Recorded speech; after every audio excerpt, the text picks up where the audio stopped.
no sia abo wa magana de hye mu nyina jo mo makwaba ediba DLFM 106.9 emana so sense ma hodo am yaboaboa no se numere no sia kase bo no yede mu kire mu nyina da eba ebesam mom ne yeka mu sense ma hodo a yensa so se numere no sia kase bo no yakruche ni nyina da ekogu yen abefo tentan kase ne so am na ye dlfmonline.com eno a chenso no kase bo no enam DLFM yen app no ena bio sinin app no so yen Facebook ene YouTube ni nyina da eya adwuma na ye DLFM 106.9 kase boyi ehunfoni any videos awodo nam so am ubenya bi ahwem emre sem ye badwo adwenkyere no akenkanya na eye Facebook no so at DLFM 106.9 enumere ensem titiram ebedi kasebonu makotini bi ane say ye de ane ba kire mo my Ghana ya sante mantem arahosem efiri eye sabon zongo ene wa sante mantenum asokwale mampomensinim ebe kirem say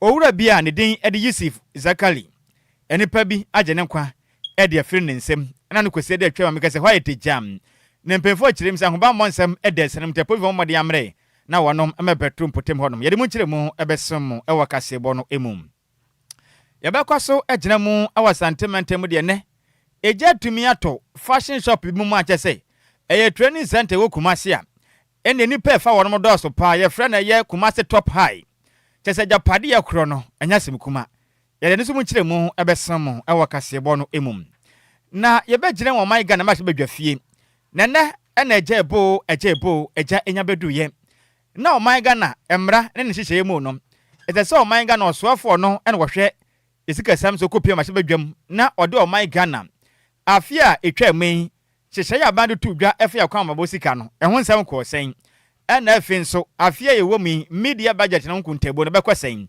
na osoafo no hwe o my Ghana sika sam so Dr. Kasa to ba force na kasa echirim sem yam fantu Ghana fo nim se o ma no ye kwa yanim nam kwantempon so bebe ye kro na ka de ne yedu bibia ye din enti omen yama ye nenye pa eno so mu nkiremu ya de besem ewo kasebo no emum na meka sei kwankyerefo pe ne ono enoda eye o man Ghana ene amonone chese du ba bia nipa bonfo atuatefo amutu hia manfo so kum wonom no oda wonom ano ne din di Major General Timothy eye bata bana wakasa ekiremu sei yam fantu Ghana fo anim se nansen ebi mam hanom sei enipa ya tohye omkunkum wonom atuatefo no chese amana homene so akogye ham tichemu etu 14% ane so mu nkiremu awakasebui emum na asante hene otumfo osetutu a otasumyenu ode nasebo kese pa we abasobo ene nase ede abo o my Ghana post sign na mante ne say adwumade onom ye wo mentitina sentiment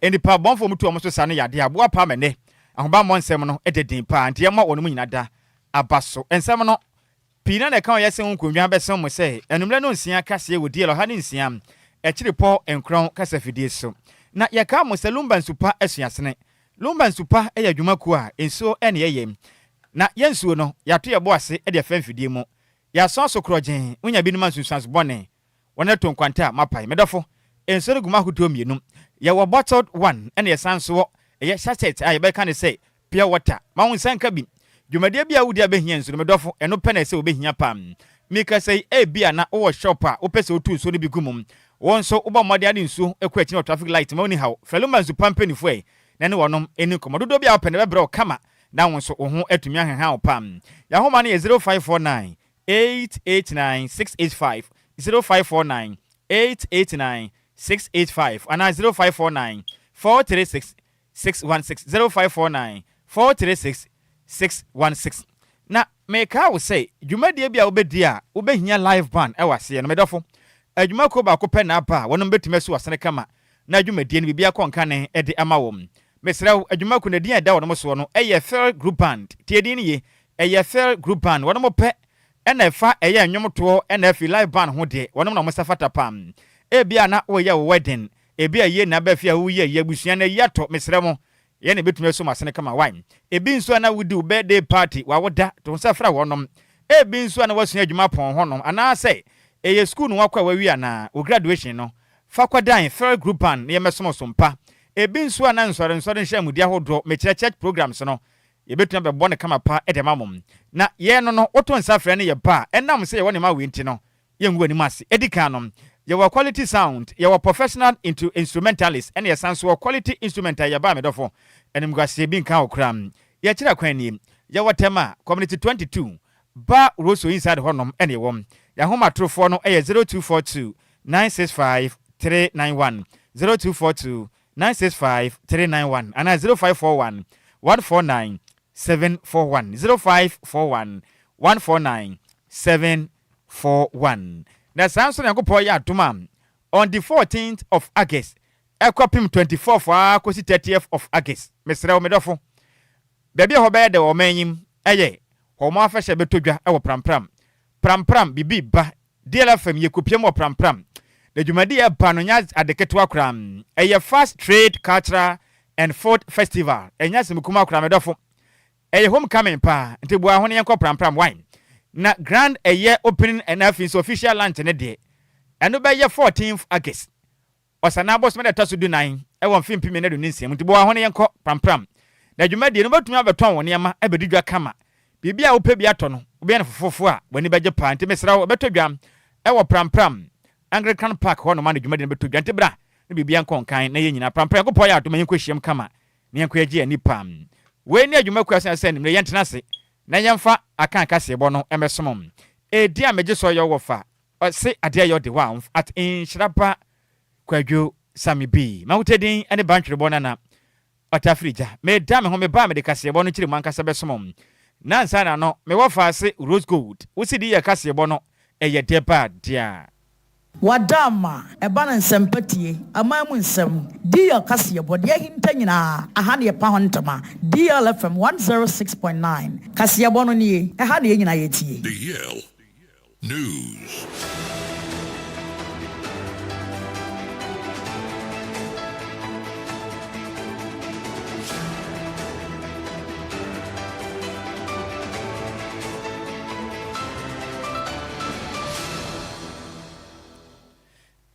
Yamamo akwapa afitu mirika ne hia yen e wo Facebook and efi YouTube ne fa kasebo no echire mankasa ensemmum ya hia kasebo na se ne yefenfre o my Ghana ya sante mantem kumasimum na arahosama efri asante mantem epa echire musem na nsan awudie nsensem bi ekoso asante mantem kumase eye sabon zongu electoral area no wo asokole mampomensenim e wa asante mantem ne sante no eye assembly member edema de hia wanom ewo sabon zongo electoral area eye oniminyamfo Hussein Mohammed ode adesere ediato Ghana Police Service mantianim say osere mu ada na nsen sabon zongo abato mpesu aso ene wo asokole mampomensenim ewa santimantem kumase enom sade ahomba monsem ekro no enye kra adehia potem honom enso no eguje papa pa fi se na nsen krabato ja kiremi say ne pekunkum ekosto pampotem honom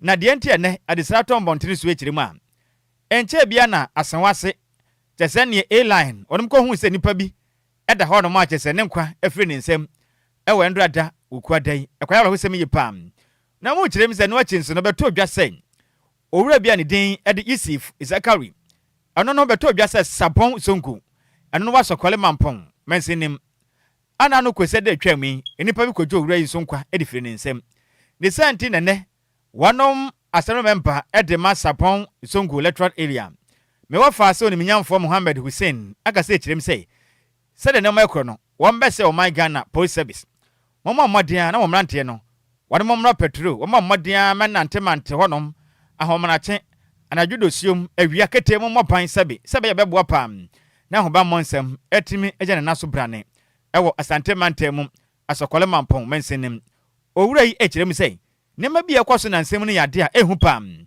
obada abesoro no behu na kwabrane yakunu na oda bontene ede na ekoso em enti obese put wo behia momo apapa wo ma mmodian metai ade hye nachi na nipa bonfa wonom kukukukum nipa ewo asokole mampon mensenim asante mantem mmodian betu wonom sanem wa na hoba monsem bibia nkonka ne emfama wonom emra oje mre ne nsentwefo kasa ne nsemu nkiremu no eni security there and say ebeya anytime patrols no omunam ha anytime enya hankwa was a hana say situation no about but I say anytime we call up and down ebeboa na neighborhood no so omo ho but neighborhood no motivation kakra bi a yantumi anya omo enti ama omo activities no akofom pa nti mpenimfo tie mi a etumi boa neighborhood no na omo support police for omo be night patrols wa ha tam omo call up and down ebeboa na neighborhood no so omo ho but neighborhood no motivation kakra bi a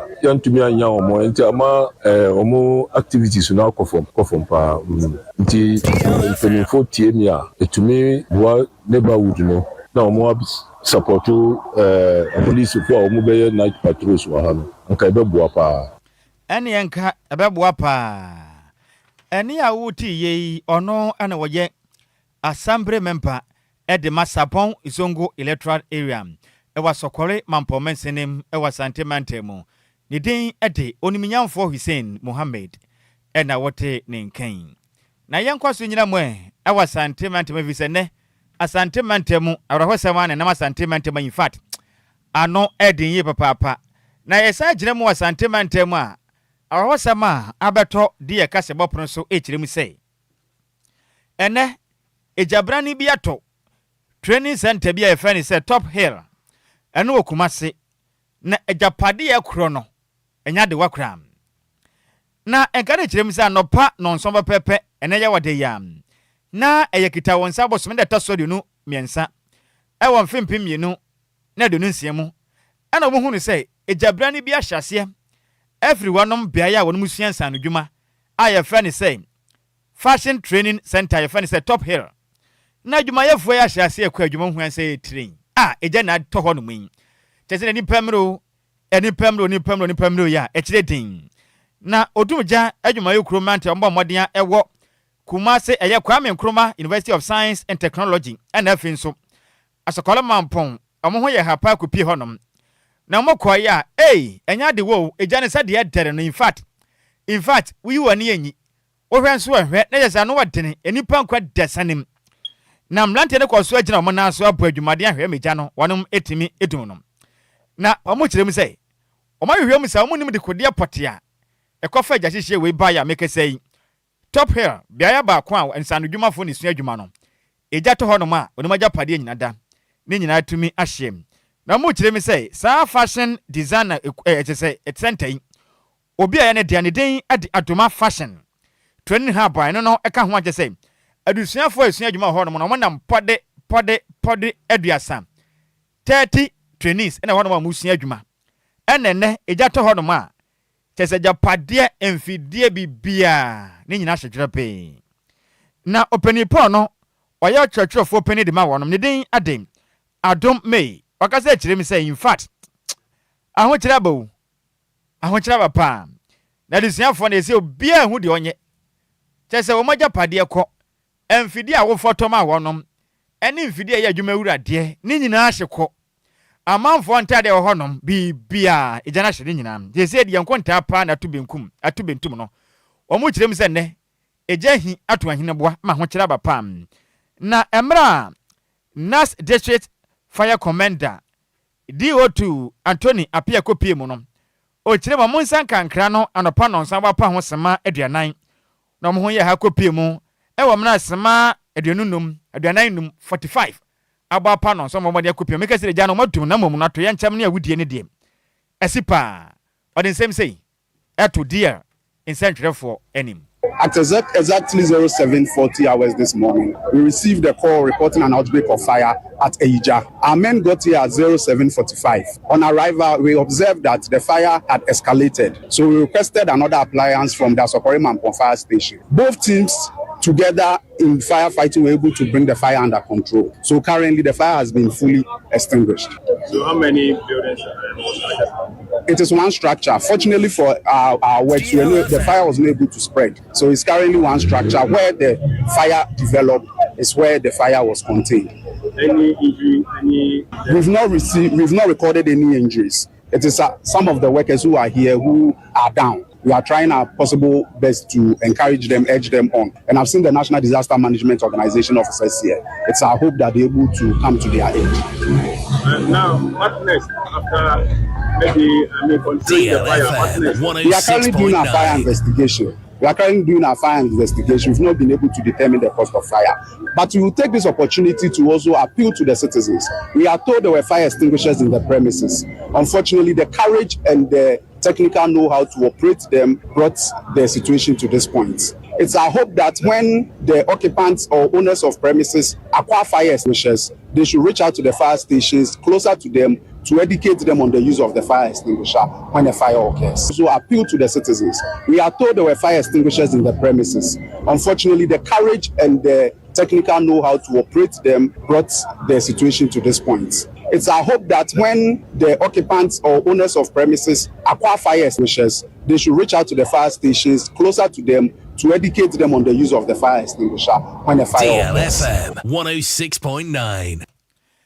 Any awuti ye ono anabowura mu ewo Kwame Nkrumah University of Science and Technology School na ewo Asantema Tempote ono ana wata odumija adwumayeku no ano ne din edi DO2 Anthony Apia ena wote ne nkense Asantema Ntemu enimpe wu no ne janso eda fashion eye design sentemu a jese abrahosem na ekoso awa Asantema Ntemu. In fact enya nikakra ama me wura ho ma ye press kra die ka se wona ba ni sia na e official pa.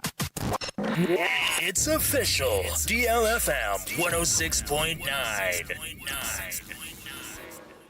Yamamo akwapa yantua kasebo no eswe na ejebo eja enya bedu na omai Ghana amamra ne hyehyeye no etwade ato no mo say ye wo mere bia se say osoafo no ena ohwe oman sikasem so no otumi kọ ye mahye badwafie na oman ho nkuntabuo efa kwamobasika etwasi ho no mo men ebra no kobu ho nkunta ekere Ghana for say sika hodo abande si ho no mo no ahon nkuntabuo na tesen omode abobra kudu ne fa na sika na so ye anamba hia fofora ka ho ehon nkuntabuo no na je yakwakubu ho nkunta eno wachi nso afena yewo mu no hyehyeye no yakwasen sika san na ba behia ede ato ampuntudwuma ena afindwuma pisu mo men yetimi akoye ne mu ewo mpuntu ekwan so ne sente ne ena asafo ono ena ote oman Ghana yesikasem anom mekire finance minister Dr. Kesara to ba forsen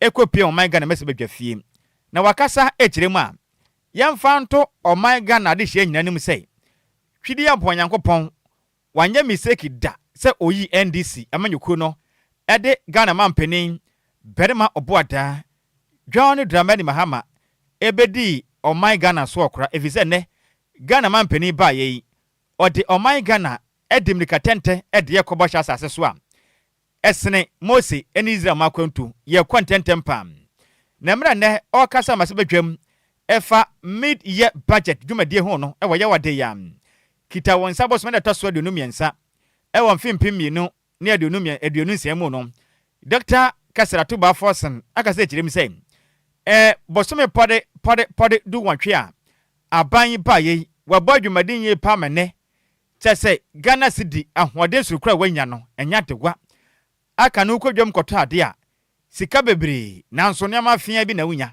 chese wokwa untumi ni ndwama ho mma sika kito bi pa na nya nanso ne wudi sika kuma bi kodwam a chese ne ma beto no na chese ne maboa yefo ma Ghana yekoya ne mu pam osi yemfanto Ghana fo nyina nim sei ena Ghana fo nyina ehunu sei yes aban ba ne modern mas 23 efa dwadem o kire ma dwadefo afili afam ena dwade ni digwa omoto na ade pam Ghana ni koto ade a na neje visa sika kito de bakodwam no anema obenya ne doso pam ankra mo je manka se adwuma nso omo ho ato wonom adwuma yefo sika sema kosoro mene obia ye adwuma sika onya de se ne botom ne konkan te se yi de adwuma yefo botom aye de pant yen kan kire Ghana fo se Ghana mampanin wasoma man sumpa wade yakudu bo sha sasen so nche omen be fili FM bruta emu nkiremu ni nie. The second key transformational policy reform was the modernization of Ghana's tax regime. The objective was very clear. First, to restore investor confidence. Second, to revive private enterprises. Third, to provide a relief to households and businesses, and also to increase domestic revenue.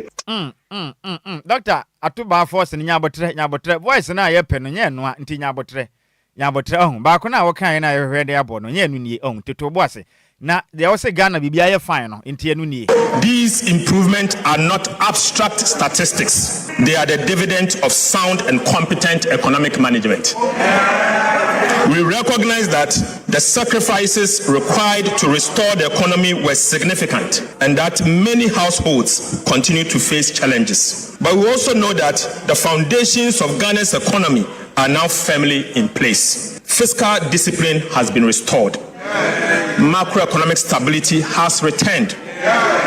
Confidence has been rebuilt. And the institutions needed to safeguard these gains have been strengthened. Under the leadership of His Excellency President John Dramani Mahama, Ghana is not going back. Ghana is moving forward. Mr. Speaker, the government that has delivered these results over the past 18 months has earned the trust to continue implementing the reforms that will secure Ghana's long-term prosperity. Aha. Jisha pa aban de agwa akwemu no. Ama Ghana for hwan han pa na sade ye kro no yensan ye chida. Yesene Mose eni Israel makwantu no ma be ye de afiri ohene falo nsem ye kwe nim pa. Na eno achina Dr. Akasara to ba forsen eto ne kasa so ne ochirim sen. Yamfanto Ghana fo anim. Emiri bi atwam na o manyim sika akọ. Chese onu mutu a na mo de nam kuntu na se e de kwa ma no ne akoton. Na o man Ghana nya so mfa so bia ne ye boka gukwa. Na obo ade asase pa ene pa ode adoa emu metire mineral say ye gold sika akọ no. Na o man nya so mfa so be nanso Ghana mampeni e de gold board ba ye no. Aba besi sa gold smuggling ni nyina ho kwan a.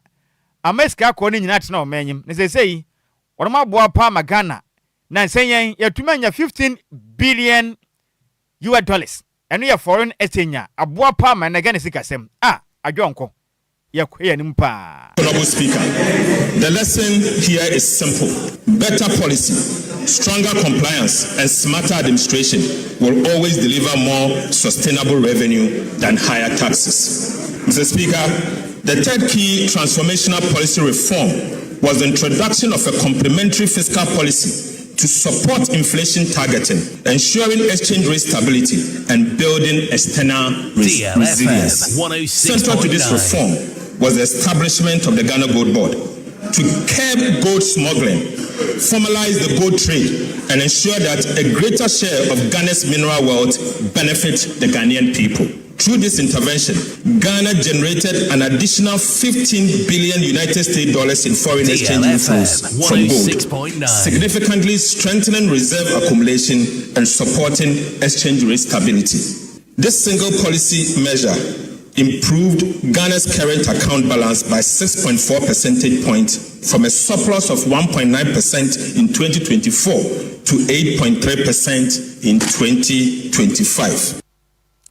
Na enwachi na Dr. Akasar atoba forsen etwa ne kasa so no osi yemfanto Ghana fo anim sese no Ghana fo bisasa na mo target mo meeting enema na mo hwe anim senka mo betumi aye no matumi aye akwamobasika mo de tudwa 2025 no aban ani so ade hunu na ba mu ana oso yemfanto manim hwe enesa ba mu keke chese bibia kwankane a omana ye fine bibia ye fine womoni so ade wonu si omani so no bibia ba mu kama menne Ghana ye kwaya nim se ya hwese wadre enti osi ye fanto manim first half year target no chese wo matwam kura ni so ade hu na boa peso ma chese aburu so mpo no munim se ombeduru sa se kura de se de no ma kura no de chese ndi si aban ene Ghana mampeni Ghana for modia enkopantoma ne emfa amamwe enhia chire ne yebu adwumaden dodo. I now turn to macroeconomic performance for the first half of the year. Mr. Speaker, Ghana has not merely met its first half year target, it has exceeded them. Mr. Speaker, overall GDP growth was 6.4% in the first quarter of 2026, well ahead of the 4.8% full year target. Non-oil GDP growth was 6.3% in the first quarter of 2026, well ahead of the 4.9% full year target. Inflation has more than halved, falling from 13.7% in June 2025 to 5.3% by end of June 2026, against a target of 8 plus or minus 1% at the end of the year. The primary balance recorded a surplus of 0.9% of GDP on commitment basis, firmly on track to achieve our end-year target of 1.5% of GDP. Gross international reserves was 5 months of import cover as at end of June 2026, exceeding the target of at least 3 months of import cover. Enti, enya de wakra. Na eno wache Dr. Kasra Tuba Forsen, mu say, Yamfanto Ghana fuenim. Enfempim yene do no emu no metre 2022. O chirema du bebe na Ghana sikasem na enye wum. Ebeye omonyo na je say sikasem be wiye sam akuni adu. Na o chirema de enti ekosi ni sa ne say Enyankopon ene wode wo ha ba Ghana so na mom amemo tantan tanya abanada no kofa baaye. Policy bi asabe chese de samframa emu hatu satentehuro. Ana MPP amanyoku a na kane Ghana mampeni na adodanko akufuado ebutu anokofa ba o manyimu a ekoya atoye nche ma Ghana mesika sem nyina akwaje nsrepene peteku enti amana ye hu ni me bi atwamu no enya se bia ye nkwenhye ne mo amemmo bone pampenifo bu ye na kofa atoye nche no haw ede bla Ghana sika sem ne enam hye ye penti sa o hawe no ayetwam kabia ede amomen. When this administration took office in January 2025, President Mahama inherited an economy on its knees. Right, Honorable Speaker, the economic crisis of 2022 was not merely an accident. It was the consequences of a series of wrong policy choices. Choices about reckless spending, choices about excessive and binge borrowing, choices about lack of accountability, and a failure to level with the people of Ghana about the true state of the Ghanaian economy. Sikano, wadamo babo siano, na yedibi twaye num. Udibie na unyempi. Udibie na unyempi. Ochirema no na MPP amayuko no beye ya. Ema Ghana sikasem ekoto ape. Mankonta ebetu bentum ewo manyim. Na Dr. Kasser Atuba Forsen esakesa edefa nwomasua ho. Na ochirema sesei aban ba ebon ho mode anhyehyɛ pa. Eno my Ghana yamafo na motwere eye wasi nsonhwe SHS fuyi. Sese wo hwɛ category C na chese mwabo mwadi ya upgrader wamudi B ko category B. Maku 30 schools pole duasa na mwabo mwadi upgrade ya kwa. Chese mwafrani be DLFM menya sonfa swapa. Ochirema sese nso. Eye category B nso mwabo mwadi ya pejebi mwadi ya kwa category A. Anube ya 20 category B schools. Ena mwadi ko A. Anube bwa pa mwafrana mwako school no. Chese wanu mwajuni mwa bie enye school papa tumiyako. Ochirema sese nso. Textbooks enye nye den. Abadi ni nyina ko school no mu dada etimofra no textbooks edusua de no mo mre hu awofo mo ham ho kura moka eni aban na afa ni nyina ho ka Ghana abatan ne ahwefo yi mo afiri afam entiwe no mokombe hara mo pam osa kire mu say aban ya krado enche bia oba besi senior high school no pode edu 10 senior high new schools enti mo afa na motifia mo ko double eye track system no Oba betwem na betwem kabia na Ghana dusia ho hyehye aba adwonko ye be fili FM bata mezensi ye be chance ye fili atoba forsen ne nkomoni ni most powerful investment we can make in the future of our country. Government is therefore taking bold steps to transform secondary education through a 300 million United States dollar World Bank financing. Mr. Speaker, under this 300 million United States dollar World Bank financing initiative, government will undertake 210 major infrastructure interventions across the country. These include, Mr. Speaker, we are building 10 new secondary schools. Right, Honorable Speaker, we will rehabilitate 150 secondary schools. Mr. Speaker, we are upgrading 30 Category C secondary schools to become a Category B school. Mr. Speaker, aside, we are also upgrading 20 Category B schools to be part of Category A. Mr. Speaker, we are also going to procure furniture to support these schools that we are upgrading and ensure that every school child going to any of our secondary schools benefits from textbooks free of charge. Natural as a textbooks no. Our for nyama na mobeto there be moka prendem. Abana beto ne nyina de amamo. Enti we si ensem okasa ye edefa adusua ehum. Na Dr. Kessel atoba force ne nkunta bo nsensem no ene okasa apam. Na osanso atwetwe nkomo edefa eto nhyehyɛ ye ho. Na okirema sese na ban ba yi no. Chese eto bi a abana ba ye no wamfa bi anka ho.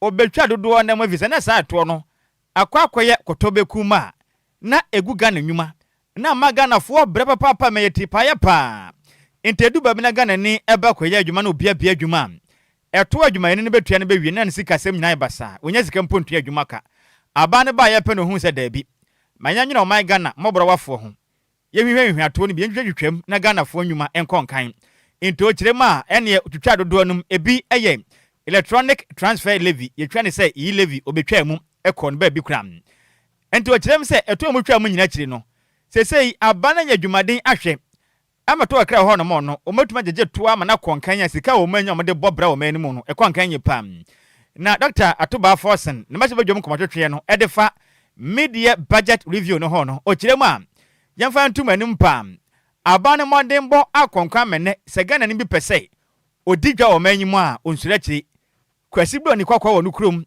no pese odi ni sika be bia adwuma wo Ghana onsuro evisatu obetua na yakitua bi emfaso obenya eye botwo enteba pa me na Ghana sikasem yekoye ni mu pa todo ne so de ye to kama bibia dede pam o kirema sesei sa wo hwe nan oil tax revenue na akwankan yakogina ye 0.5% a edem sanse na eye gross domestic product GDP ni so a sesei akonanim 2024 na jese na nya kra na nye sesei no akonanim pa me ne 2025 yakogina 13.1%. Oh yakwakra ndi sika sam de nyame atom apan guso eto ni sananso yakoye ni mpam no kirema eto hodo mutwa mu no ebi yi levy ene ya betting tax Ghana ni abrante ekotwa bet na Manchester United ene Man City yakosi akan na mo faase ekodi sika na aban age 10% de aguni botom na mo faase fuyi esumpa ye no obi adi be de say 10,000 Ghana na obekona 1,000 aban ate agurade nyankopon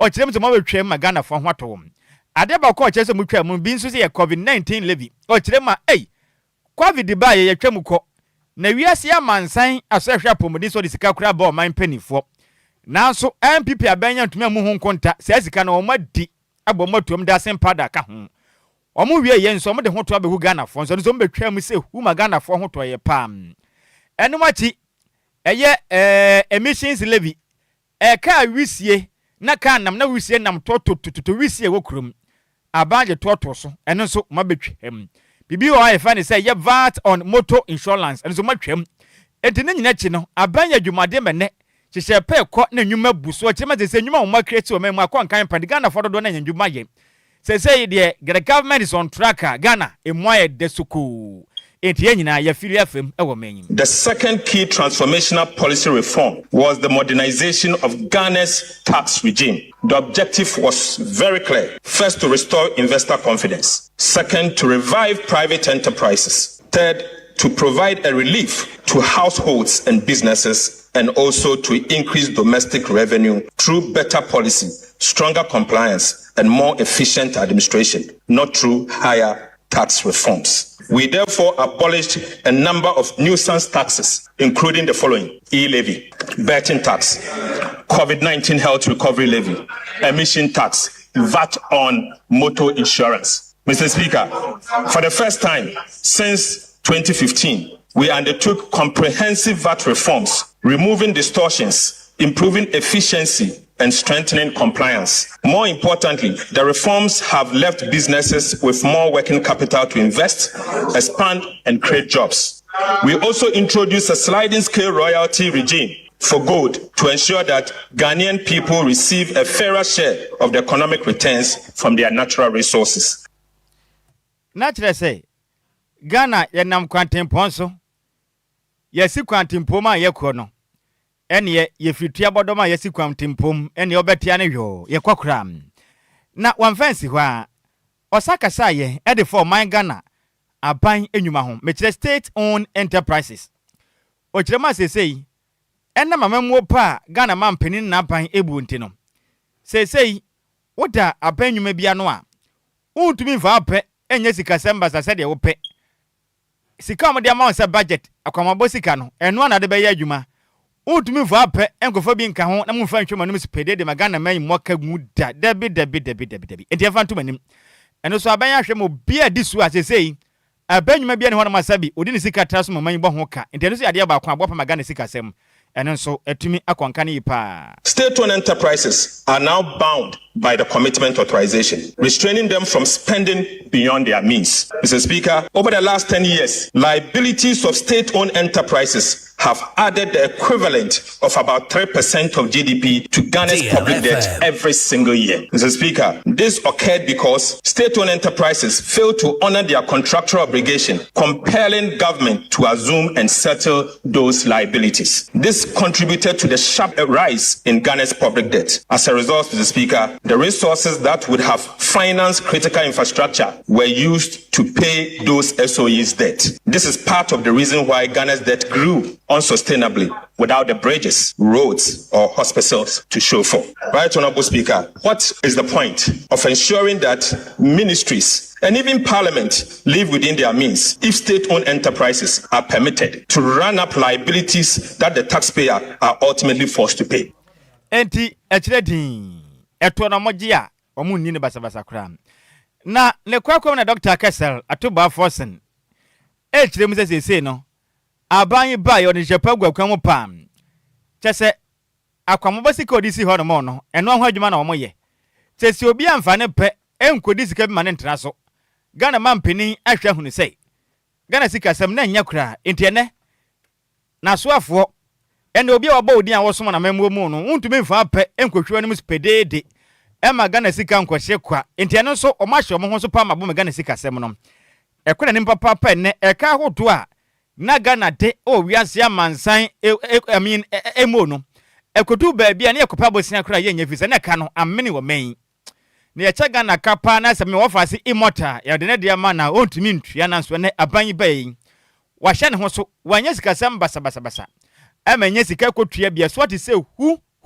masese ne Ghana ye pebosia do na ebenya nanso abenya na adwenzo ko bobosia o de sika ebeya adwuma fi so fin hu su eno na ye de no anenam eno so mu kire mu nenie. The 2025 budget reset expenditure to 2023 nominal levels, eliminating wasteful spending that had weakened fiscal management over the years. As a result, primary expenditure declined sharply from 18.7% of GDP in 2024 to 13.2% of GDP in 2025. Mr. Speaker, a 5.5% adjustment without hurting economic growth. Most importantly, Right Honorable Speaker, the primary balance also improved from a deficit of 2.9% of GDP in 2024 to a surplus of 2.5% of GDP in 2025, placing public debt firmly on a downward trajectory.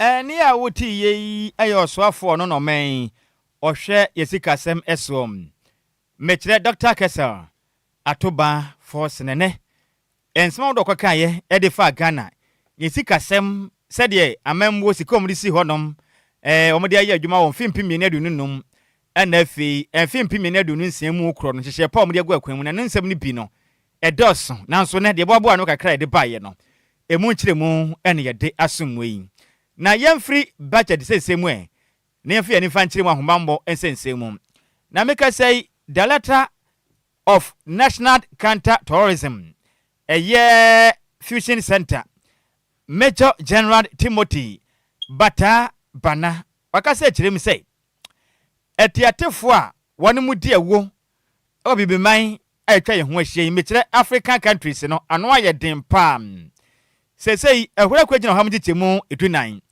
14% achese ekwa ne mu pam ewo first half quarter ya 2026 yemu said ye kwana ne mu na no wadene no chirem a anya hwekura no dakru bia bibimam ha enimpa nwo ewa atuate efo dwumadie ho no enipa pode edenanum 45 ana wo mu dakru bia ewa bibimam ha nam chese atote atuatefo yento nhya ne so ye mmonu tuo ye nkunu nye ne kwafiri ne nsem sa na ekoso am na o kirem say hwehwem mapa won ma ye no enya de wo abeda di say enipa pode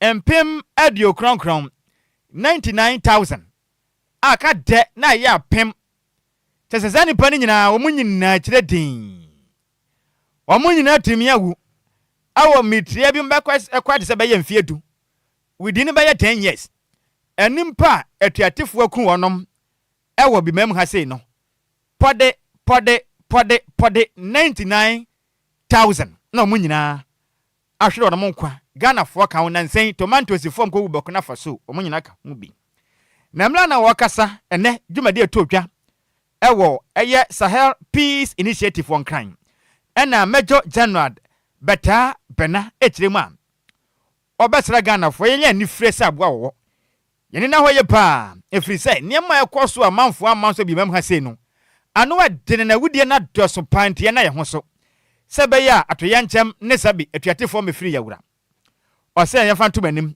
ahomba moko gusu badwumaden ahwe ne hyepa agwakoma boa sebe ya my Ghana je betimi aboye ho ban enti obesra o men obi na family ne ni na ho pa ne nya ni fresa abo we fi say se de ne makro no se amoye ho ban a ebeje nserepe eni pataku obi men mu ne nsa ne mu kire mu no enie. This year of 10 years we had a total of 99,000 deaths. A product of a little over 23,000 attacks. So almost 34,000 attacks, resulting in more than 100,000 deaths, or about 100,000 deaths. So on the average, on a daily basis like this today, we expect that we'll be losing we'll be having some 6 attacks within the South. DLFM 106.9. Most likely will be lost, and this should be steady. So if you look at this and you are not worried and you still describe it as an exaggeration, then maybe there's something that needs to be looked at. Because we talk about human lives, we're not talking about all animal lives. We talk about theoretical things. We talk about verified. And near Uti ye or my Ghana or no anywhere the letter at the National Counter Tourism Fusion Center Otano. The thing at the Major General Timothy Bata Bana. And I was in Kentida Krubia, remember in the 45 in EU. In Fieduntem 99,000 a trading a theatre qua, young monutunkuno. Sana cost be member. I know what dinner. Yana Wilson, I can catch you in some mona, Pega diabano say. And this is the greatest day. Party wa Ghana. Ye mwafazi for namanyo. Semna Sandra Bakadi Abano say. Good evening, dear news. Watching you live from Tema Free Zone. Dear news. Ojetria to Bru den Krejane dead blue tam. Ma regards to Otobruni, Ma Otobruni papabi. And I feel Silver Lady. Fita Sakado, or Chamo Pam. And I was Sandy Abase, Mwafazi Sandra Bakakri. I was Lumba and Super. Ajiba bia ejetria to papa no na master plan junior Kentampo de abana was say oya communication officer Kentampo not edema MP no James media budget we die awurade yakopon nothing new chesa dada na yehu boto anu fa kura nhye chese kasa nko asa yehu no hwe wo ho ode nchiama na womi ekwesu ya usu won come Greater Accra Regional Women's Organizer and ode manom na me wa fasi David na de abana was say Omayadwo na membo ne de I say good governance will lead Ghana to the promised land. God bless daddy. Dear for the whole world. And no. Na wafake de abana was say ohwe life edi free Kwame Nkrumah secretary na in fact yemfa to Ghana for nim na we de in fact 24 hour economy ne de onte ho asem wa kire din e de na ekro no. Na me wafa se na adwempa hene na adwempa hene odi asempa otoso mi ne de abana was ohwe life oni passengers no mo fili FM blue time wafa se me chia obi bia boko dem Regina body de abana was ohwe life edi free Achimota market good job odi asepa DL news o che enumrein me se me das mo wafa se Regina sa ho ye ka kire me wafa se Mavis sa me chia no na agudie ma conformant na betansia ya frani immortal immortal yakasa immortal nimpa wonwu you osene immortal enya sem wo me wafa se me yem kura hye me hey Oh, mammy, what's it? Me a boga kunu. Oh, yeah, boga kuno. Yeah. No wonder. Send and saying, oh, ba, where's you name? And don't pass a man who and you, the what free marketing him. There be Missy Wickwemudi. There be always a can in a gun of who the aircrow. There be also a boga kuno. Into me, there's a what free market, and I know who's a more bien venentos. Oh, yeah, they say them in Cambium. You are out. Oh, yes. Hey, I'm engaged. Besmark. Yes. Board decision and you may be making. I should be a man like, and how can be as I know, Mokase. Obeman so quite repay, yeah. Me a boga kunu. Is that a boga kuno? Yes. Hey, you are the Minaway. Hey, sir. Covinzo to a boba parking. Was it? We need to work. Echo Finidi, what time now? How home? We're going to send Subatiano. Covinzo and Camidina, no more you, Miss Coffee. Now, Albania fan is saying, and I'll be a high crown, never be an essay. Nanya Kwan actually says, yeah, I'll be able for a free market. Where do you do so? Over baby, every crowd by MC. No, by Giska mine. Mina me yo for nimpon. Met Nasi Jawa, dear Mawon. Mina Babe Begiska. Yes, and do not. My hetman Giska no. Mina me yo for nimpon, met Nebiaso. To one I didn't send back. What you say? Yes. Now, Obano and Warfare come on. Pa, eh. Let me penny be papa. Oh, when any dear go free at the yep. That's all waiting yam or to yam. Now that my mattress and no pay. Maybe so say, so or waiting yam or to yam. The befans are. Eh, Ness and yet. David, Mrs. Befans and David, I dear can't say a funny son. I say, I say, we never been I David, the tibia you crum. Aye, the tibia, that boy, oh, yes, sir. I dear send me by now. What's the ever boom a back as your home? As I say, Anna, I don't hear any. I'm wrong, cry. Anna Bible, you are bent to Bema, Betty Brodo Fanam, to Brodo Gray, and you've been in your friend. I said, ne. Yeah, could do baby cry a pesokins crown now. What I say? Share. Near your Brodo Fan. Bema call the pie, you, no more. I am not. I dear back on the same penny say. Name Bema Snad, and I am not the nature sem. Ayakumaya dear. Wouldn't name Bema. Nesra dear debuta. Nature sem. Ayakumaya dear. Enti we unya oba sikasha no ho boawa eye na mom wa hwa bet me atwa to afiase me anga sam so me wagide se obretwa wuo enti abrabon ne kwa no ne banyina last 6 feet enti de baba bi amra enti se bibia mu de baba bi amra kofi mu so esini ma me wai na pressure wo so pressure mo pass yeah dali yakopon me ofa se sadia bra na kore twen me ba kotokofo na kasa mo kirem se o mani abre me ba bolo yenya ya ni hwabi se kwantini anum ko tia ya nim hwa am santa ya man bolo ate ko tia sha be what you can see the ball and home yansa what you like crash prayer ba kumpo afa ko over what na ya waso na no hwewu enti sabot no e bi ni sabu to mbo kotoko e bi kotoko na 20 kura no am santa woni sevu ene yakotokwa na 20 kro deserve we nya kura na house for na must dey na camp ye no mo ye ma so mo anya di data mo ye nya wo mo ye ma yo mo akumo ye nya akumo ye ma yo mo no mo ye tu me sa you beat them yes me wa fase for na dwapa na bes makatena se dada na ensem na ode pa no amanonde de ewom abibremu de ewom ena o man Ghana nso abo apeso edo aso pam show yi your friend is saying DL Power Sports, DL Power Sports, DL Power Sports. DL Power Sports on DLFM 106.9. Brano enya ya bia ne sa o fa se base makanya tena se mema na kwa bana isi anu dwumadie no se wadi kan wuram dada na on kanya guna Ghana fire crowd pa base mark ebra so ntika jagum na Ghana fire crowd right abusia nyime memo adwome mo akwa ba kwanson koso camera deal 106.9 mega camera so agude mu nsa papa de sumu dwumadi kase esuwe no eya de kan se nyime no nse kase asujwa wotie nyina ofanhyaba Kwadwo Sammy bi kase content krono so e de nyime no nse kase no enso sumu kase di kase esuna ba bibia obia no wonsa nso to dwumade nso fa du so no besima kadu se man bi se mensuba so agude mu nsam no jemfa nsumu na bibia nso mi ntumi nkonka makatro abrano brand be a train said Yanes Lumba Super and Sina Timiko Mama for Jumadi in our canapa Numeno one so as a fly number dear 106 and Kofon Crosso Amana Nincoma later Sinano Jean Fangwana from Samsung told Median to Mike so quota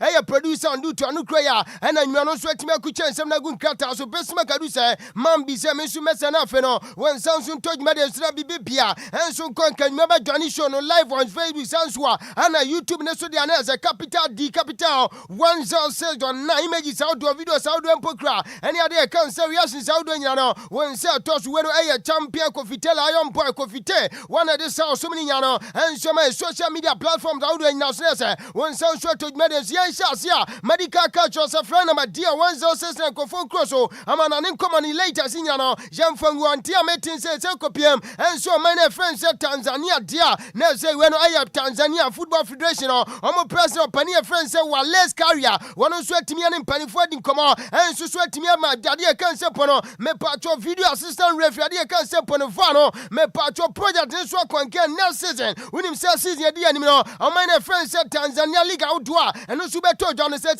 VR and so bet me to John no ntia men second me this come on and so to John reporter mate and he said when no for referee aspect of Panina your friend said that's the Numan Diaz do it and so na say no so ba and so ba pemo Tanzania mamu me no kase no one so timi e kira de kan say referees and say pono officials outdoor and so VR no and so sense no so reporter and you me say kadinya no and so to George Media so na bibia and so timi akwanka nanim say FIFA World Cup to USA Canada ni Mexico after say World Cup ne ba wi masa e chance sem dia bubruja do na and say eba reporter mete and say so be bin so timi akwanka and say so be bin so timi atojo and tia meeting say come here say no me patcho match fix ni atiate and say no so timi tojo World Cup na say unim join that time USA so no minor your friends some Mexico so boy no and tia meeting say masa dia just and go for do na twa bet when minim say South Africa for say dia kan say Mexico say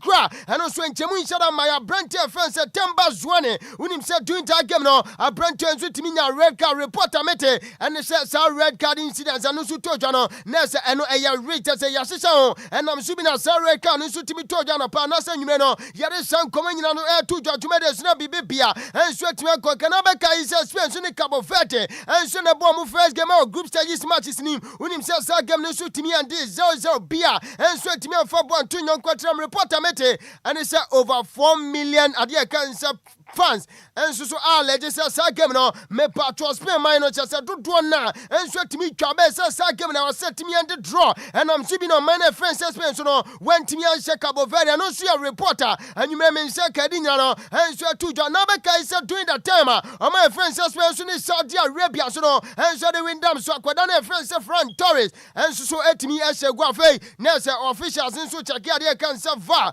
when himself va na timi take 2 to 3 minutes na say final decision so timi my reporter meeting say no so chese na say empanifo so do na so sha here na say hu ben ya say go no and so timi stand no so allegations and so free man table nyuma de say come no and so to job reporter me say can so panina je friend say yan infanti do FIFA president no and so timi abamontin say masa sem na and so ne na abamontin say World Cup to jo no do na masa match fix ne better outdoor and so timi to jo panisi we no e bosemi cabinet and kofo bi so shechira and so de abamontin me de say come no and so to jo tumade so na bibia and so timi akonka medical culture so minor je friend say Italy the Azuris of Italy say na sentema be di come and so ma so pani friend say Jose Mario Pep Guardiola omni no atimi adin komadu akire bruto pani je friend say Martin mu nyina Leandro mu nyina so timi kwesi pani na je friend say Pep Guardiola reporter mete and say come here say is off no and so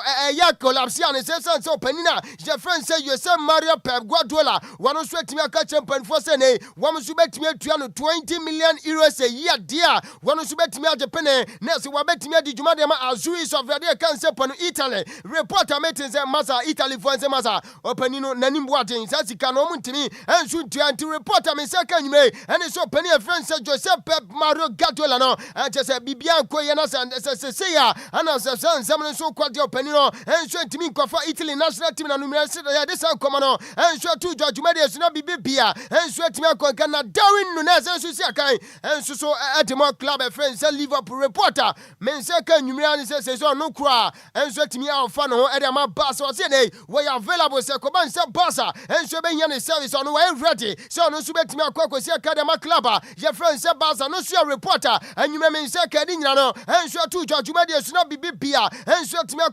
Argentina Master France no after the World Cup in the Yabo final and we Spain. And so my Kaba comment me at a Corona friends of Front Torres, and not the only go and show some particular game in Namsubi, and my man friends Spain World Cup no, and you may tear mate if Argentina man say Uko Pemutia says over 61,500 fans. And also people, and as almost sweating me already at their cancer petition, and switch FIFA say, who may yourself some World Cup final, and also told you MetLife Stadium, New Jersey, US, and all, and who may yourself penny for me, I bet me, I can Nibiamu, and Timasa, they say, is a petition about Montano, over 61,500 people, and so no matter me, Sasha, so my signature, and so much to him, and who may so penny of friends say, Yanni Fantino, and penny for FIFA, and so bet me, I can Nibiam, and also, I am tear cram in circle. And sure to Judge Media should not be Bipia, and sure to me a Kamadika catch us up Panina. Your friend say you learn Negasman Panifo, and sure to make an our Germany national team in the camp. When him says, say, Opania friends say you're getting led by club, and I'm Panifon so idea Jumanaman and Tia Metin saying Yamia to my Friday or Dutch now, loving AM Ness almost so 8 me on value Pania friends say you're getting led by club, and also Tia, men say can you this and Comaniano, and sure to Judge Media should not be Bipia, and sure to me a Kwankana, I went Karim Adeyemi, a brand new movie from Borussia Dortmund. I join the club of friends at Barca, and now, and as an young fellow, no to me told you, a Barca, and sweat to me, you play and sweat any fans, and fans in now. Now, during that time, I'm fellow, no to told you, Jan Sasso video, be swam Barca for, and sweat to me at the moment, champion Cofitella Bois, now for what Pia video near Dinkoma, at Timola, Adia Cancer, Karim Ademi, and so video at Barca, and so at me, a Yaba Mantian Meno, Yadis commenting of football fe, what Pia video not to attack to Asiana fe, Yadis sound command. Ya shosenia video no anso toja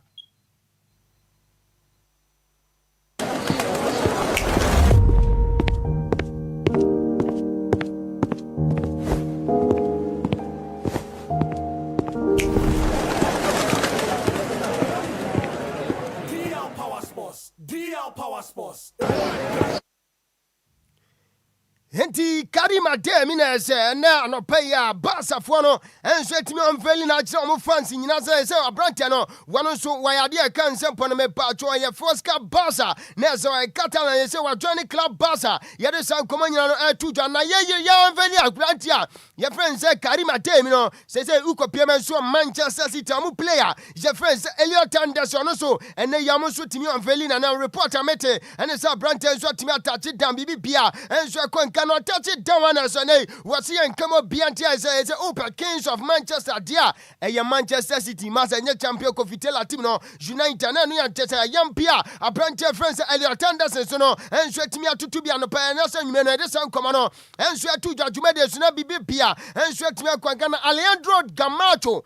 And so sweat me attach it down our Aston Villa when a long spell and a brand and sweat me at our copium and so Aston Villa reporter meeting say buy back option and I say buy option so no and so as our deal meeting they say a Kobani send the more so some petty for say or penny a friends Unai Emery and also to me at your brand to met me my amani stay no and sweat me permanent time part or close no almost to me the same man this and Comaniano and sweat to John Anima brand friends Christos Trollis one also at me signed my club fence Arsenal and tell me just number 17 and on next season as a senior bet him so a brand here your friends Christos Charles or no and sure did to the Ghanaian Arsenal team now next just number 17 and also 8 mission Andy Robertson so no and sure to me as Sanema Reno Tottenham was one also just number 3 na brand no and sure to me Kwasa and as Paul Beshe and sure my Tottenham was team and Madison Comaniano and sure to Jana Antoine Griezmann and so at me attach it down USA unim se club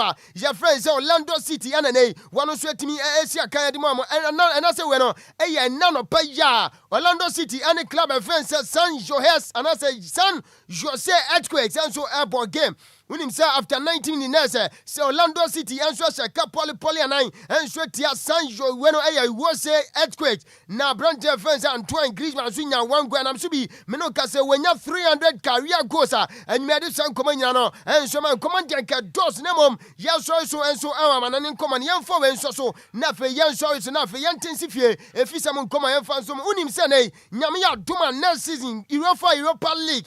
I have a say ya preliminary. I say preliminary stage.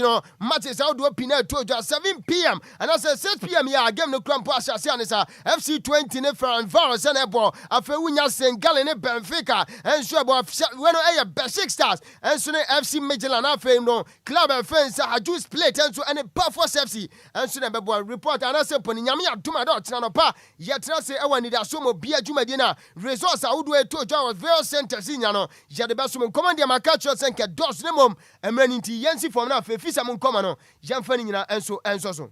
Lumba in super natural mineral water. Get a grip. That's super break. Lumba in super natural mineral water. Get a grip. That's super break. Lumba in super natural mineral water. Get a grip. That's super break. DL Power Sports on DLFM 106.9. Hello, my name is Emilia Probe. You're listening to DL Power Sports. DL Power Sports.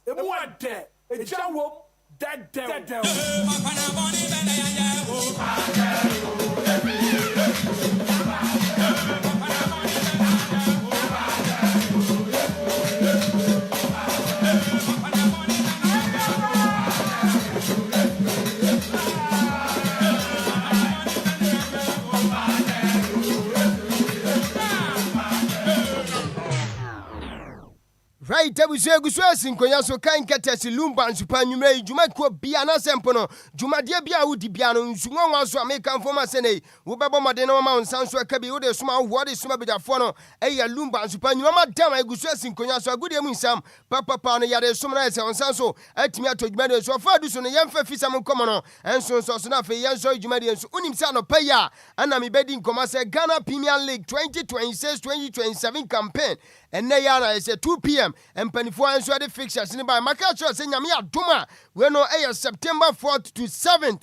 2026 Yana Yabo first game and I say Yabo match week 1 now which one and I say match week 1 and then Penifo kwasi tinano and fixtures I would do I told you and say and I come at WB United and Kumasi Asante Kotoko Afe Port City and Sony FC Ashanti Gold Heart of Folk and Brekum Chelsea and Baseke Oli Stars and Swedua Black Summer Test 1996 and Kerala United Fishing FC and Young Apostle Dreams and Diama Bechem United and Bibiani Gold Stars and Hearts of Lions and so any Adriana Stars way a match is a match week 1 and also bet me atoja our Ghana Premier League 2026-2027 season yet the San Commano and so etimi adema when I first run first run and also last matches and they say and I come at match week 17 and I yebenya last round of matches our first run him me patro as Kumasi Asante Kotoko any Basaka Oli Stars nebo Young Apostles any Port City FC Ashanti Gold any Dreams FC Media Money House of Folk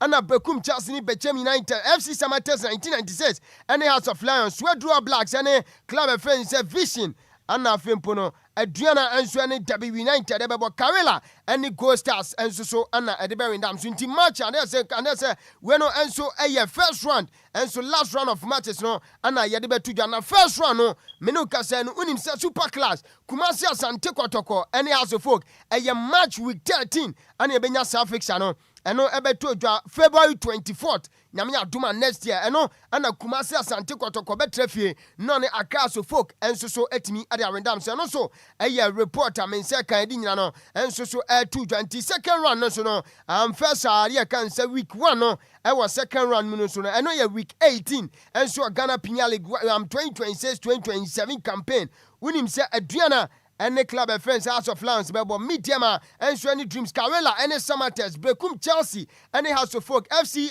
Ashanti Gold and the Port City Kumasi Asante Kotoko and the WB United Swedro All Blacks and the Baseke Oli Stars Young Apostles and so any Vision and a Ghost Stars and the Bechem United the way enso so second round no start ya first games and also betimi atodwa na ye wie kura no second round matches outdoor and also betodwa na House of Folk any media boy Heart of Lions and Samatters WB any area can say Diana Post City any Young Apostles Bibiani Gold Stars any Carolina United Bechem United any Brekum Chelsea Dreams any Ashanti Gold Basaka Oli Stars any Asante Kotoko and na Vision any Swedru All Blacks anyway and so matches outdoor Nyamia Duma next season and Shasia and also betodwa na menu kasa no nim say 2026 Commonwealth Games no etodwa Scotland when no Glasgow 2026 na Team Ghana and now so team apemu when during that time opening ceremony no enso betodwa no yenya Team Ghana for so say na yom de mora just mora na high pam so team abewram ewo ade kan say program na se omo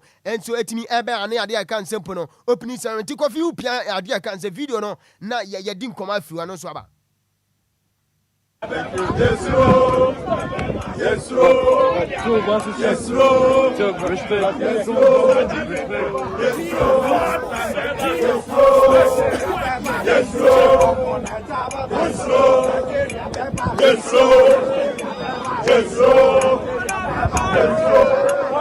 Ansana de veche, Ansana de veche, Ansana de veche, Akukove mokoko, Ansana de veche, Gana.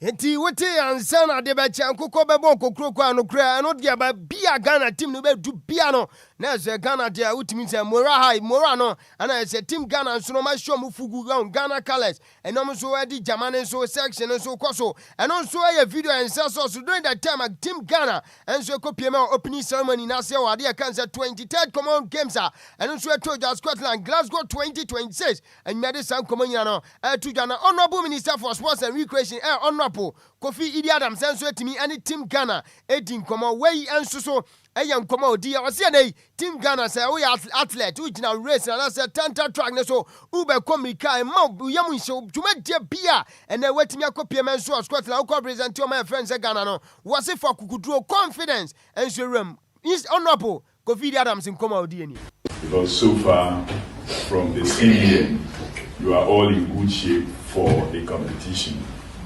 What it means is that your training went very well and with very minimal injuries, and whatever injury that came through, the other technical persons that are with you were able to take you through it, and you are in the mood.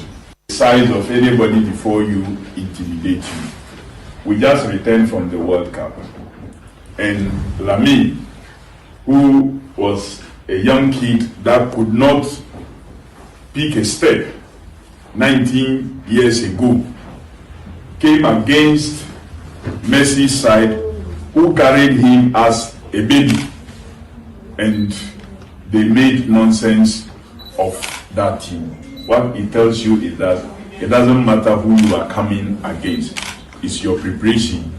Just Henti wey honorable minister for sports and recreation honorable Kofi Idi Adams ne wadi Messi ne Lamy Yamal Nasraoui abana enkomo no enso yemfatu eno so ana enkomo anu su tojo adi nyina no ema on that note agudi emu nsema bobo nyina no yade ebesi idin the best ma kadusai ubetimi afrem mambi se Michael so coacher and timi produce show no champion Kofi Taylor Iron Boy Kofi Tay ana images audio videos audio and reactions audio nyina no woma onsan so eso so sida piesie enkoma Lumba supasa brono brand bia no wom so timi akwa mo aso yaseme ade agudi emu nsem no enso bro samje baku madina nyime ma mencha no bema yaw mu just no beba why ana la Jos so no enso otema committee 2 and as a Lajos when come to 11 na wonso mechia pa ni road amu nyina afei Miss Anita come to 2 eti wafa agude mu nsam nyina no yemfa nsi na afei yes so na dia kan bibia anya jojo okay yes bibia idem Matias ye wabo adwuma pa enti no immortal dabi me say boga ikunu we say boga kunu na specialness on wa hu say de tie de ati say nimpa wongu mfiri asase so da za we say okay that time na jako no mo ne na ko viewers wo mama ekesi o ade so dodo so if I no ko ato so mesra yimi frame na Ghana for me hwe say de wote ankasa aha oni So what kaya jako ni chiwe anom na ene wafakata were no movie bi na omo ya na omo tumi dane de machines ye we bi wa hwe bi da aha wa hwe da 2016 wa hwe da ehene te say we hwe de ahyiwa ni na wo de compare o movie na difference ni te say ayima elan jeje mami elan stress mu ne say ono oto okura obi sana asem kura na oto no kura no bebi adwane afa enti no sa na waye kama power I say yehu anim Ghana no so yehu obi te say pesi bi say we widini Dabi Monday na me Ghana sana ye subante ana mse Monday na me yehu so obi ekate nanim a efi se bi nipa ne nipa bonofo sa na ya efi wo mo nti batente sa nso waye de but ayi asem ma akunie na nse ni ma bi kokoso na hu behia say ye betumi apa opoma sibre na me wo ma me we no uniba no wo na o kire so wasem bi e ka kire Ghana mampani na mom za o se do de wakata ya papa John Marjani mom nine no what o say o de titi one thing yi Bobby se do de wakata ya papa John Marjani mom nine no na ye bede no manual funfo we ni before you ni ba for eche mu nyina we ni ba guy ba ko o ya de pa guy ba ko ni suba manual funfom guy no ye 9 na say no ano oni suba o man mo a na waka no mo wate ase na asem bia ba yesi secret bia pie ye ba Nokrame you secret happy 21 kan nokrame you secret happy ayu ne ka wo secret wa me ka chan e dey secret me ka chan ta ma ka chira me say oya man say adwuma wa identi one ne ile ni ja ye ni say ono wo kwa anadwo nti bi wo ha e wo man no abafiri nti obai na be ma foforo ne ile no da catch me crazy you ma mo me kusia ene mo ma yekosi be bodua enti Bismarck eno so ya asem asi o na me wafa ase we say ade bi ha ne pa wa dwene ho awonte ase opemwa efire mu nchen ontimi go to runs oko one be na we ana so ojene jira iradi na dey iradi na me ko connect me mba 30 minutes free na me just 2 minutes for Amanda umre na so ye why ebi a ni obeba no nya boso why 30 minutes we nya abroso 30-40 we nya ontimi go to runs oko one be na we ana so ojene jira iradi na dey enti ayo how pa ba o ebi mutimi di hu aboboza that's the issue bia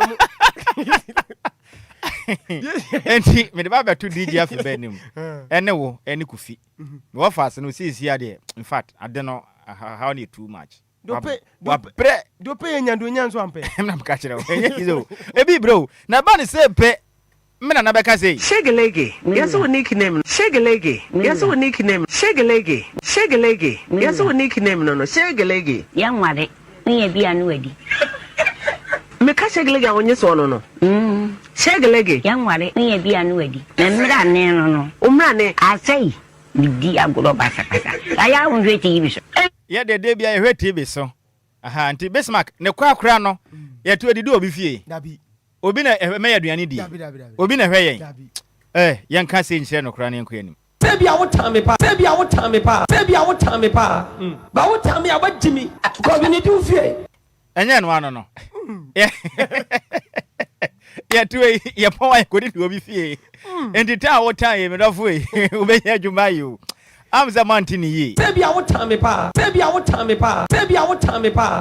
ba wo tame abagimi ko bi ne du fie enti senior no ano enti ame ya do me tene be hia wate wo kwa hwesan hwe bomode hwe kwan so ko because wo menya nte yezia you are out of the market is obi din sa to so into oba bia ni da so a wonya yon oh yes na watwi nko ana say da kanya ka international country no boga kunu se me say na watwim na ye boga kunu ana say wonkwan na nyina boga kunu ye boga kunu ti mo bia mfre ne nto so bottom line say me boga kunu en ma no ena me pese me hu se obi na adwen se nka opese oba wa kwan mu a onya ya na ana mse me boga kunu na obi a wo kunu no obi a wo ye obi kunu no obi so ba ho so betumi wale mienu ni ade dabi me dem ba ko pena nti sia you are out of the market yes ebi along the line our jai be bad ya fine una unya wale obejai unya wale obejai aware be kum de se mi jai se boga yire de onkum dabi e you fine Ade usuru. Anam say awade be kum de meja. Libya kwanto no ba so no ko bi da. Mun some do so. Ade yankopon. Yay! The station when your official station oh. Sure. It's official. DLFM 106.9. Yeah, no, we are see bibia na waye tim nye bi. Libya kwanto ne ba na nye. Amanfo bra you, e bi sa me wo fa agya ko be kan hyerew. Libya kwanto. Awurade nyankopon. E tan bi sa Libya bagawate. E bra ko entimenyen so na international DJ. E free sa mere kwapem say e be bo no ntu. E yanwom ko a ye fa ne sa woso. Emu odesna no manam. Ye kwa radio ne dia. Entime wo fa se nyame hyerew pisa odi akwa so nse ne be so yen. Kasebo ne ye si emusemufo ne ya miss mebele atwene se mu ema ye ne ho ofepa obo adwumaden bruta na champion tailor bemo oboata e de ekopie mu Facebook NF YouTube makasebo no wunya bi ehwe me wo fa se Emmanuel Osai nyako eboa me e wo kasebo temu sansona Mr Samira kwa dodo afa ne se DJ Zigibi echinchim kasefrem fo madusumye me se technical producer okenkan ni a mesin kunwa beso manimre no edi a meji so yo wo fa Ose adia yo de one at Nhyiraba Kwadwo Sammy B. Ma utedin and the bantry bonana otafrija. Enche akese nko me wo fa se awudin e de bushira o walajo enimre mihia bushira manya nte ese wutie mu walajo all the way from walajo nyame hira opise enimre no mutie dwumadin. Ntime so aso a DJ Afiba is up next with awuso Macrao. Yalandio